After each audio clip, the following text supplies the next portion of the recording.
आजाद हिंदुस्तान का अगर कोई सबसे पहला टेररिस्ट था तो उसका नाम नाथूराम गोडसे था। और इसी नाथूराम गोडसे ने नारायण आप्टे के साथ और मुख्तलिफ अपने साथियों के साथ मिलकर, जिसमें कॉन्स्पिरेसी करने में सावरकर भी शामिल थे, इन सब ने साजिश करके महात्मा गांधी का कत्ल किया। और गोडसे ने बिरला हाउस दिल्ली में जब हर शाम महात्मा गांधी मुख्तलिफ मज़ाहिब के लोगों को बिठाकर उनकी मुख्तलिफ मज़ाहिब की किताबों से या उनसे दुआ करवाते थे या उनसे उन किताबों से उनको पढ़वाते थे, तो उस दिन और उससे पहले एक तनाव का माहौल था कि शाम के वक्त में जब कभी भी महात्मा गांधी, जिसको अंग्रेजी में कहते प्रेयर मीटिंग करते, और जब कुरान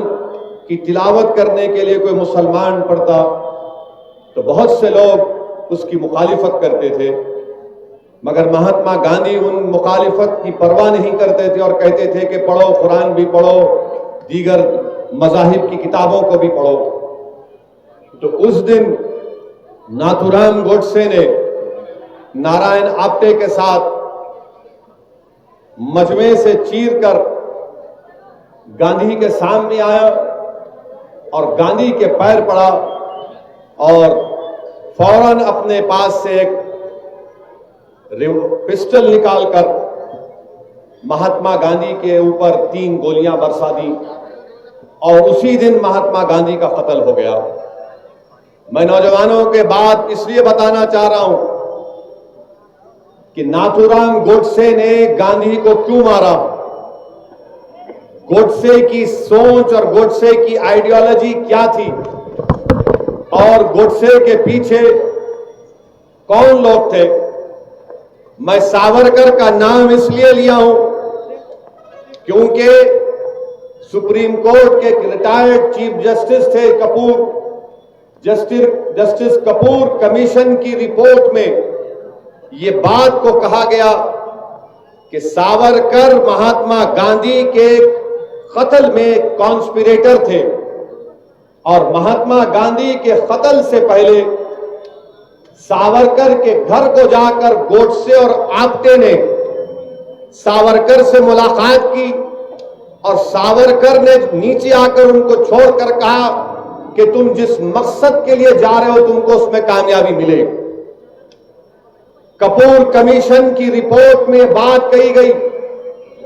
और गोडसे ने गांधी को क्यों मारा, क्योंकि गोडसे ये कहता था कि गांधी मुसलमानों की हिमायत करते हैं।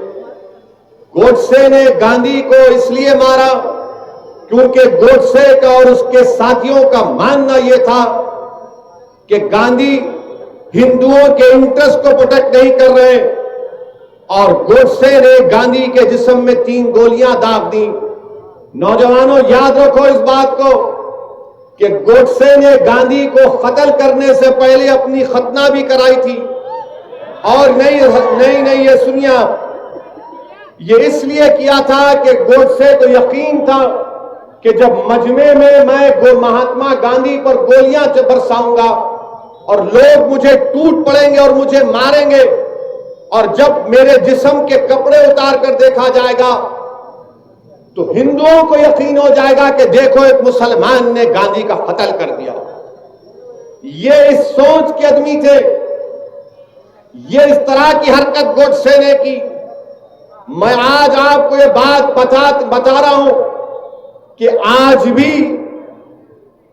सारी दुनिया जानती है कि अगर उस वक्त की कांग्रेस की हुकूमत